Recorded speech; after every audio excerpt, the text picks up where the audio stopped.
କାନ୍ଦୁଛନ୍ତି ଦେଖୁଛନ୍ତି ଚିଠିଟା। ଠାକୁର ଏଟା କି ସମ୍ଭବ ହୁଏ?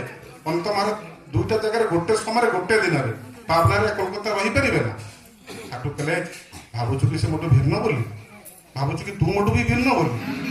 ଏ ସମସ୍ତ ଯୋଉମାନେ ତମେ ସେମିତି ଅଛ, এই যে সমস্ত ভাবনার কথাটা আছে আমরা জানিবা দরকার। সবাইকে নিয়ে চলতে হবে ঠাকুরকে সুন্দর এই ভাবনাটা আমি আনবা দরকার যে প্রিয় পর মোর ହେଇକି ଅଛନ୍ତି। ମୁଁ ଯେମିତି ଚାହିଁଲି ତାକୁ ଦୁଇଟା ଜାଗା ରଖିବି, ମୁଁ ଯେମିତି ସବୁଠି ବିସ୍ତାରିତ ରୂପ ନେଇକି ଅଛି ତାକୁ ବି ଚାହିଁଲି ରଖିବା ପାଇଁ ସେଇ ହିସାବରେ ମମତା ମାଧୁର ରଖିଥିଲି। ତେଣୁ ତୁମେ ଅନୁଭବ କରିପାରିବ। ଠାକୁର କହିଛନ୍ତି ଅନୁଭବ କର, ଅଭିଭୂତ ହୁଏ ନା। ଆଉ ଯଦି ଅଭିଭୂତ ହୁଏ ଈଶ୍ୱର ପ୍ରେମ, ପ୍ରିୟ ପରମଙ୍କ ପ୍ରେମ। ଆସନ୍ତୁ ତାଙ୍କୁ ନେଇ ଜୀବନକୁ ଆହୁରି ବ୍ୟାପକ ତୁଳିବା, ଆହୁରି ସାମଞ୍ଜସ୍ୟର ସହିତ ଜୀବନକୁ ଉପଭୋଗ କରିବା। ପରିଶେଷରେ ସମସ୍ତଙ୍କର ଅନନ୍ତ ଶକ୍ତି କାମନା କରେ। ଜୟ ଗୁରୁ। ଆପଣମାନେ ବେଶ ସୁନ୍ଦର ଭାବେ ଆଜି ଠାକୁରଙ୍କର ଏହି ଜନ୍ମ ଉତ୍ସବକୁ ଉପଭୋଗ କଲେ। ସମୟ ବି ବହୁତ ଅତିକ୍ରାନ୍ତ ହେଇଗଲାଣି, କିନ୍ତୁ ଠାକୁର ସୁନ୍ଦର ଭାବେ ତ ଭଜନ କୀର୍ତ୍ତନ ହେଲା, ଆଲୋଚନା ଖୁବ୍ ବଢ଼ିଆ ହେଇଛି। ତେଣୁ ଠାକୁର ଆପଣମାନଙ୍କ ପାଖରୁ ଗୋଟିଏ ମାତ୍ର ପ୍ରତ୍ୟାଶା କରିଛନ୍ତି। ଆପଣଙ୍କ ଆଗରେ ଠାକୁର କହିଛନ୍ତି ମୋର କିଛି ପ୍ରତ୍ୟାଶା ନାହିଁ, ଗୋଟିଏ ପ୍ରତ୍ୟାଶା।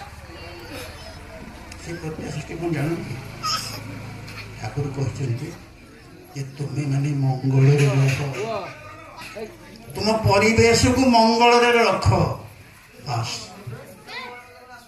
ମଙ୍ଗଳରେ ରହିବା ପାଇଁ ଯାହା ଯାହା କରଣୀୟ ଆମକୁ କରିବା। ମଙ୍ଗଳରେ ରହିବା ପାଇଁ ଆମକୁ ଯାହା ଚିନ୍ତା କରିବାକୁ ପଡ଼ିବ, ତାକୁ ଭାବିବାକୁ ପଡ଼ିବ। ମଙ୍ଗଳରେ ସମସ୍ତଙ୍କୁ ରଖିବା ପାଇଁ ଯାହା କହିବାକୁ ପଡ଼ିବ, ଆମକୁ ସେଇ କଥା କହିବାକୁ ପଡ଼ିବ ଏବଂ ସେଇ ରକମ ଆମକୁ କାର୍ଯ୍ୟ କରିବାକୁ ପଡ଼ିବ। କାରଣ ପୁରୁଷୋତ୍ତମ ହେଉଛନ୍ତି କାରଣ ପୁରୁଷ। ଆପଣମାନେ ଯେ ଆମେ ସବୁ ବସିଛେ, ଆମେ କ'ଣ ସୂକ୍ଷ୍ମ ଶରୀର, ଏଇଟା ହେଉଛି ଆମର ଇଏ ଶରୀର, ସ୍ଥୂଳ ଶରୀର। ସ୍ଥୂଳ ଶରୀର ପରେ ଗୋଟେ ସୂକ୍ଷ୍ମ ଶରୀର ଅଛି। ସୂକ୍ଷ୍ମ ଶରୀର ପରେ ଯାଇକି ପୁରୁଷୋତ୍ତମ ହୁଅନ୍ତୁ ଆମର ଆଚାର୍ଯ୍ୟ, ଯାହାଙ୍କୁ ଦିଆଯାଇଛନ୍ତି ସମସ୍ତେ କାରଣ ପୁରୁଷ। ଜୀବନରେ ଯେତେ ସବୁ ସମସ୍ୟା ଆସିଛି, ଯେତେ ସବୁ ଆଲୋଚନା କରିଛନ୍ତି, ମଣିଷ କାହିଁକି, ଜୀବଜନ୍ତୁ, ଗଛ ଲତା, ଜଳରାଜ୍ୟ ସବୁ ସୃଷ୍ଟି। ଠାକୁର ସେଇଥିପାଇଁ ସତ୍ୟାନୁଷ୍ଠାନ କହିଦେଇଥିଲେ ଯେ ଯେ ସର୍ବଭୂତର ମଙ୍ଗଳ ଚିନ୍ତାରେ, ଯେ ସର୍ବଭୂତର ମଙ୍ଗଳର ଅଧିକାରୀ, ତୁମେ ତାଙ୍କୁ ହିଁ ଅନୁସରଣ କର, ମଙ୍ଗଳକୁ ପାଇବ। ଯେ ଛଳେ ବଳେ କୌଶଳେ ଯେପରି ହଉନା କାହିଁକି ସର୍ବଭୂତର ମଙ୍ଗଳ ଚେଷ୍ଟା କରନ୍ତି, ତୁମେ ତାଙ୍କୁ ହିଁ ଅନୁସରଣ କର। ଆଚାର୍ଯ୍ୟ ଯିଏ କହୁଥିଲେ ଅନେକ ଭାଇ ବହୁତ ସମସ୍ୟା, ଶ୍ରୀକୃଷ୍ଣଙ୍କ ଠାରୁ ଆରମ୍ଭ କରିକି ବର୍ତ୍ତମାନ ଆଚାର୍ଯ୍ୟ ଦେବଙ୍କ ଯାଏ ଶ୍ରୀକୃଷ୍ଣ ହଉଛି ଅର୍ଜୁନର ପ୍ରଭୁ। ନେଇଗଲେ କହିଲେ ଅର୍ଜୁନ ଖୁବ ଶୋଷ ଲାଗୁଛି, ତୃଷ୍ଣାରେ ମୋର ପ୍ରାଣ ଛଟପଟ ହଉଛି, ଟିକେ ଜଳ ନେଇ ଆସ। ଦେଖିଲେ ପାଣି ପାଇଁ ଯେତେବେଳେ ଗଲେ ଜଣେ ସନ୍ଥ ବସିଛନ୍ତି ତପସ୍ୟାରେ, କଣ କରିବେ ଡାକିଲେ। ମୋ ପ୍ରଭୁଙ୍କୁ ଯେତେବେଳେ ତୃଷ୍ଣା ହଉଛି, ମାନେ ତାଙ୍କ ତପସ୍ୟା ଭାଙ୍ଗୁ ପଛିକି ମୁଁ ଡାକିବି। ବସିଛନ୍ତି, ତାଙ୍କ ଆଗରେ ଗୋଟେ ଖଣ୍ଡା ରଖା ହେଇଛି। ଡାକିଲେ, କହିଲେ ମୋ ପ୍ରଭୁଙ୍କୁ ବହୁତ ତୃଷ୍ଣା, କିଛି ଜଳ ଦିଅ। ସେ ପାଣି ଦେଲେ। ଦେଲା ପରେ ଅର୍ଜୁନଙ୍କର ସନ୍ଦେହ ହେଲା, ଆପଣ ତ ସାଧୁ ସନ୍ଥ, ଏଇ ଖଣ୍ଡାଟା କ'ଣ ପାଇଁ ଆଗରେ ରଖିଛନ୍ତି? ସେ କହିଲେ ମୋ ପ୍ରଭୁଙ୍କୁ ଯିଏ କଷ୍ଟ ଦଉଛି ତାକୁ ହିଁ ହାଣିବା ପାଇଁ ଖଣ୍ଡା ରଖିଛି। ନା କିଏ ସିଏ? ନା ସିଏ ହଉଛି ଅର୍ଜୁନ। ସେଟା ମୋ ପ୍ରଭୁଙ୍କୁ ସାରଥି ବନେଇଛି, ତାକୁ ପ୍ରଥମ, ତାକୁ ଦେଖିଲେ ତାକୁ ହାଣିବି। ନା ଆଉ କିଏ ଅଛନ୍ତି? ନା ହଉଛି ତାର ସ୍ତ୍ରୀ ଦ୍ରୌପଦୀ। ମୋ ପ୍ରଭୁଙ୍କୁ ସିଧା ଡାକିଥାନ୍ତା, କେତେବେଳେ ଡାକିଲା ଜଗଦୀଶ, କେତେବେଳେ ଅମକ, ଯେତେ ନାଁ ଧରିକି ଡାକିছে ସେତେବେଳେ ଖାଲି ଦୌଡୁଛନ୍ତି ସେଇ ରୂପରେ। ଶେଷକୁ ଯେତେବେଳେ ନିରାଶ ହୋଇକି ଡାକିଲା ଅରକ୍ଷିତ ଜଗଦୀଶ ରଖ, ସେତେବେଳେ ପ୍ରଭୁ ଆସିକି ତାକୁ ଲୁଗା ଦେଲେ। ତାକୁ ଦେଖିଲେ ବି ହାଣିବି, ଛାଡ଼ିବି। ନା ଆଉ କିଏ ଅଛନ୍ତି? ନା ଆଉ ଜଣେ ଅଛି, ସିଏ କିଏ? ସିନା ସିଏ ହଉଛନ୍ତି ନାରଦ। ନା ପ୍ରଭୁଙ୍କୁ ମୋର ରାତିରେ ନା ଦିନରେ ଶୁଆଇ ଦଉନି, ସବୁବେଳେ ନାରାୟଣ ନାରାୟଣ ହଉଛି, ତାକୁ ଦେଖିଲେ ବି ତେଣୁ କାରଣ ପୁରୁଷ ଯେତେବେଳେ ଆସନ୍ତି, ଆଚାର୍ଯ୍ୟଦେବ ପୁରୀରେ ଥିଲେ, ଆସାମରୁ ଅନେକ ଗୁରୁ ଭାଇ ଆସିଛନ୍ତି ଆଚାର୍ଯ୍ୟଦେବଙ୍କୁ ଦର୍ଶନ କରିବା ପାଇଁ। ଜଣେ ଗୁରୁ ଭାଇକି ଜ୍ୱର ହେଲା, ଆସନ୍ତାକାଲି ଟ୍ରେନ୍ ଅଛି, ଗୌହାଟୀ ଟ୍ରେନ୍, ମୁଁ ପଳେଇବି, ମୋତେ ଜ୍ୱର ହେଲାଣି। ଆଚାର୍ଯ୍ୟଦେବଙ୍କୁ ଯାଇକି ନିବେଦନ କଲା, ଆଚାର୍ଯ୍ୟ କହିଲେ ଧୋ ହସ୍ପିଟାଲ ଯାଇକି ଆଡମିସନ ହ।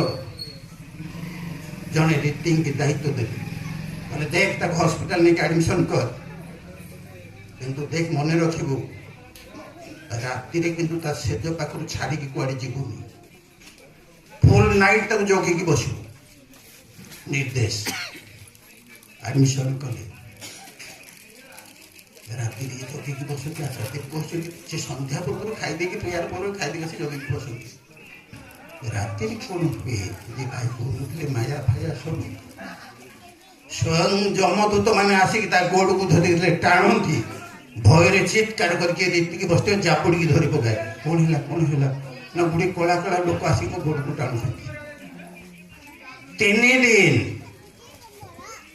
3 ଦିନ ଧରିକି ଏମିତି ସେ ଅବସ୍ଥା ଭୋଗ କରିଛି। ଚତୁର୍ଥ ଦିନ ସୁସ୍ଥ ହେଇକି ଆସିଛି, ଆଚାର୍ଯ୍ୟ ପ୍ରଣାମ କରିଛି। ଆଚାର୍ଯ୍ୟ କହିଲେ তুই এখানে ছিলি তো বেঁচে গেল, এইটি ଥିଲୁ ତ ମୋ ଚରଣ ପ୍ରାନ୍ତରେ ଥିଲୁ, ଆଉ ମୋର ନିର୍ଦ୍ଦେଶକୁ ପାଳନ କରିଥିଲୁ ବୋଲି ବଞ୍ଚିଲୁ। ପାଳନ ନ କଲେ ବଞ୍ଚିବାର କାରଣ ନାହିଁ, କାରଣ ସିଏ ହଉଛନ୍ତି କାରଣ ପୁରୁଷ। କାରଣଟାକୁ ଜାଣନ୍ତି, ଏଇ ଲୋକର ମୃତ୍ୟୁ ଉପସ୍ଥିତ, ତାକୁ ମତେ ବଞ୍ଚେଇବାକୁ ପଡିବ। ଜଣେ ଥିଲେ ଠାକୁରଙ୍କର, ଦେଖନ୍ତୁ ତାଙ୍କ ନାଁ ହଉଛି ବିଶ୍ୱାସ, ବିଷ୍ଣୁ ବିଶ୍ୱାସ, ହାଇଲି ଏଜୁକେଟେଡ। କୋଉ ଗୁରୁ ଭାଇଙ୍କଠୁ ଶୁଣିଛନ୍ତି ଠାକୁରଙ୍କ କଥା, ଯାଜନରେ ମୁଗ୍ଧ ହୋଇଛନ୍ତି। ଦୀକ୍ଷା ନେବାକୁ ରାଜି ହେଇନଥିଲେ, ଠାକୁରଙ୍କୁ ହିମାୟତପୁର ଆଶ୍ରମରେ ଦେଖିବାକୁ ଆସିଛନ୍ତି, ଦର୍ଶନ କରିବାକୁ। ଦର୍ଶନ ମାତ୍ରେ ତାଙ୍କର ପରିବର୍ତ୍ତନ ହେଇଯାଇଛି। ଠାକୁରଙ୍କୁ କହିଛନ୍ତି ଠାକୁର ଆମେ ଦୀକ୍ଷା ନେବୁ। ଦୀକ୍ଷା ଦେଲେ, ଦୀକ୍ଷା ଦେବା ସାଙ୍ଗେ ସାଙ୍ଗେ ଠାକୁର କହୁଛନ୍ତି ଦେଖ ତୁ ଆମର একটা কাজ କରିଥିବି ତ, এই কাজটা সম্পন্ন করে আমার কাছে দেখা করবে। সেদিন সে কହୁଛନ୍ତି যে ঠাকুর আমার একটা মেয়ের সঙ্গে আমি প্রেম করি, গোটে ঝিও আছে, ମୁଁ ତାକୁ ପ୍ରେମ করে ତାକୁ ବାହା ହେବି। শালা তোতে গোটে দায়িত্ব দেলি, যে তু সারিনু, পুଣି কহিলুনি ঝিওକୁ প্রেମ କରୁଛୁ, ତାକୁ ବାହା ହେବୁ, ধুত যা আমার কাজ কর।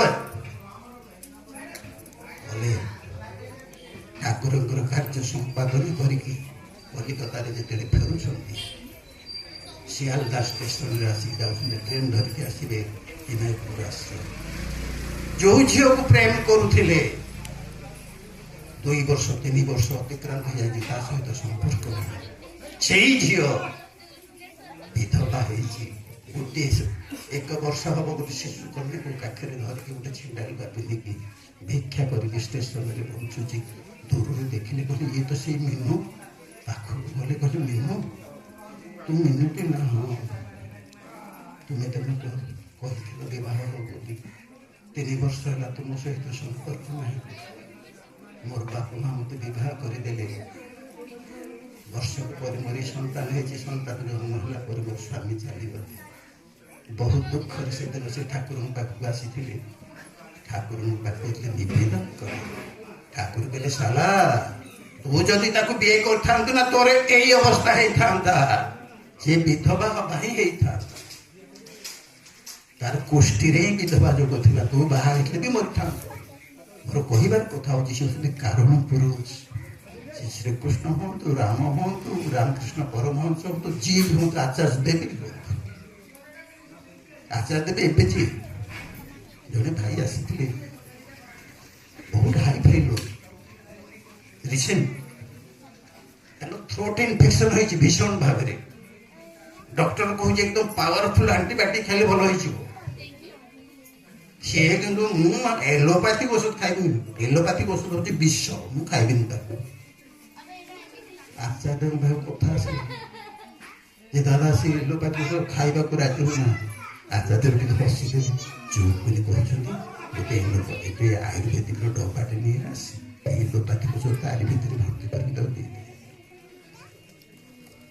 ସେ ଔଷଧ ଖାଇକି ସୁସ୍ଥ ହେଇଗଲେ। କହିବାର ଉଦ୍ଦେଶ୍ୟ ହଉଛି ଯେ ସେ କାରଣଟାକୁ ଜାଣନ୍ତି। ଆମର জীবনের সমস্যাটা কোটি আলাপ আলোচনা ବି କରୁଛନ୍ତି ସମସ୍ତଙ୍କୁ এই যে ভজন কীর্তন যেটা করিবে খুব ছোট কারণ সৎসঙ্ଗ সময় তো সীমিত 1.5 ঘଣ୍ଟାରେ ସତ୍ସଙ୍ଗ ସାରିବା କଥା ଆମର ଅଲରେଡି 2 ଘଣ୍ଟା 5 ମିନିଟ୍ ହେଲାଣି ତେଣୁ ଯେତେବେଳେ ଭଜନ ଗାଇବେ সেই ଭଜନର ଯୋଉଟା ଭଲ ଇମ୍ପୋର୍ଟାଣ୍ଟ ପଦ ଅଛି 3 ପଦରେ ସାର ସେଇଥିରେ ଆନନ୍ଦ ପାଇବେ এই 7 କାଣ୍ଡ ରାମାୟଣ ପରି 7 ପଦ ଭଜନ ପୁଣି ରିପିଟ୍ କଲାବେଳକୁ 14 କାଣ୍ଡ ରାମାୟଣ ହେଉଛି ସମଗ୍ର ସବୁ ମଣିଷ ଉପଭୋଗ କରୁଛି नो डाउट କିନ୍ତୁ ଆମ ସମୟଟା ଚିନ୍ତା କରିବାକୁ ଯାହା ହଉ ଆପଣମାନେ ସମସ୍ତେ ଧୈର୍ଯ୍ୟ ଧରିକି ଆସି ବସିଲେ ପରିଶେଷରେ ଆପଣମାନଙ୍କର ଏ ଗ୍ରାମର ସମସ୍ତଙ୍କର ଶାନ୍ତି ସୁସ୍ଥ ସୁଦୀର୍ଘ ସୁସ୍ୱାସ୍ଥ୍ୟ ସମନ୍ୱିତ ଚିରଜୀବନ ଆନନ୍ଦମୟ ଜୀବନ କାମନା କରି ଦୟାନନ୍ଦରେ ପ୍ରାର୍ଥନା ଜଣାଉଛି वंदे पुरुषोत्तमं वंदे पुरुषोत्तमं वंदे पुरुषोत्तमं वंदे पुरुषोत्तमं वंदे पुरुषोत्तमं वंदे पुरुषोत्तमं परम प्रेममय श्री श्री ठाकुर अनुकूल चंद्र जी की परम प्रेममय श्री श्री ठाकुर अनुकूल चंद्र जी की परम प्रेममय श्री श्री ठाकुर अनुकूल चंद्र जी की परम आराध्या जगत जननी श्री श्री बड़ माँ की परम आराध्या जगत जननी श्री श्री बड़ माँ की परम आराध्या जगत जननी श्री श्री बड़ माँ की परम पूज्य पाद श्री श्री बड़दा की परम पूज्य पाद श्री श्री बड़दा की परम पूज्य पाद श्री श्री बड़दा की परम पूज्य पाद आचार्य देव श्री श्री दादा की परम पूज्य पाद आचार्य देव श्री श्री दादा की परम पूज्य पाद आचार्य देव श्री श्री दादा की सत संग की सत संग की सत संग की वंदे पुरुषोत्तम वंदे आर्य पित्रे वंदे मातृवर्ग वंदे हम कृष्ण देवता वंदे पुरुषोत्तम वंदे पुरुषोत्तम परम प्रेममय श्री श्री ठाकुर अनुकूल चंद्र जी की जय गुरु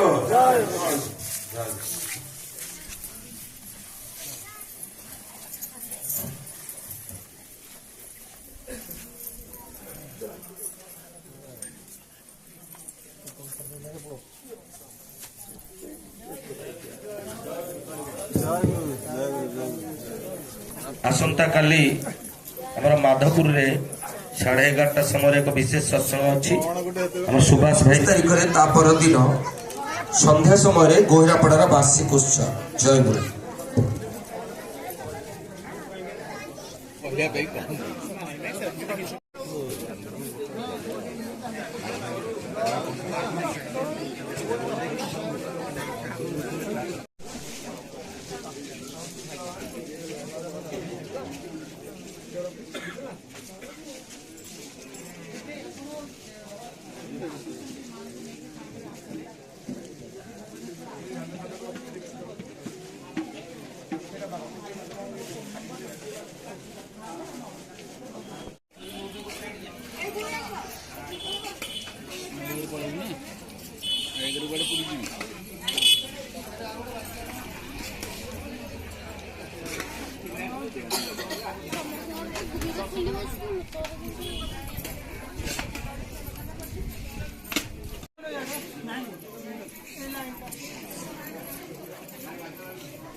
আসলে